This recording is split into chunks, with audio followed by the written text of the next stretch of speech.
Update. Good afternoon. Thanks for tuning in to NBC News Daily. I'm Haley Hines with your Midday Ark-La-Miss update.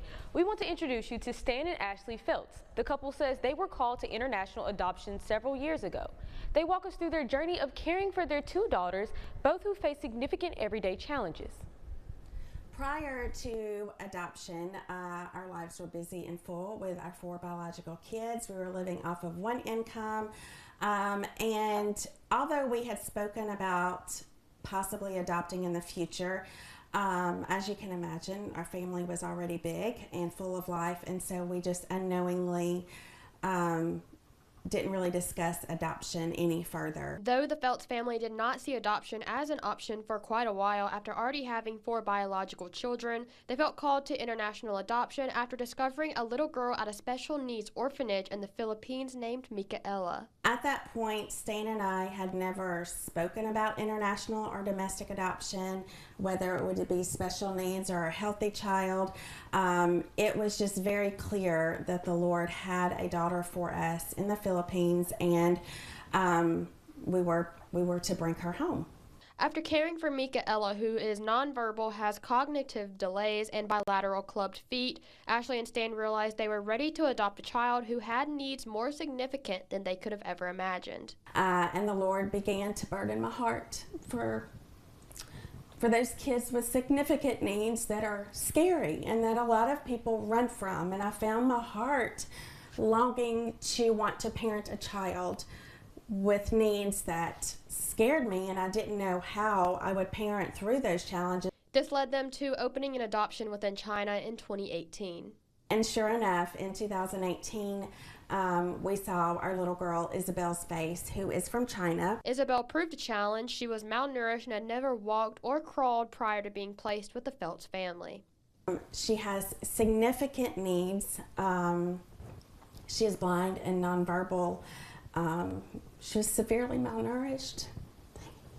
She was not taken good care of. Stan tells us how international adoption has impacted the Feltz family. Our views on what life was about changed drastically.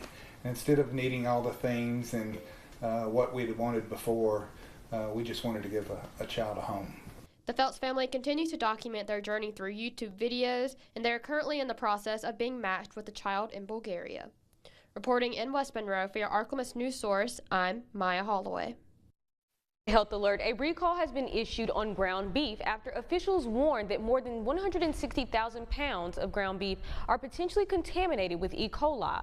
The recall was issued after 15 illnesses were reported in Minnesota. The ground beef is linked to Wolverine Packing Company based in Detroit. The USDA urges people to throw out the product. And now, exclusive Storm Tracker Doppler weather with meteorologist Chase Ward. Clouds will slowly fill in throughout the day, temperatures reaching well above average into this afternoon. We'll have a front arrive later on this evening where chances to see some patchy showers and even possibly a few rumbles of thunder for some of our eastern parishes along the Mississippi River. This is around 6, 7 o'clock this evening as the front passes. Now, winds will begin to shift northerly. Temperatures begin falling down to mid-40s overnight, and then through tomorrow we'll get some brief clearing, and these temperatures do trend back to more seasonal, like to mid and lower 60s just for highs. And then we will see another system begin to approach. By Wednesday, you'll see there's a return of some more clouds. Winds shift back suddenly by Wednesday morning, and we will see another round possibly for some more showers Wednesday night going into Thanksgiving Day. A low about 47 degrees for this evening. Clouds will linger, but the rain will be on out of here.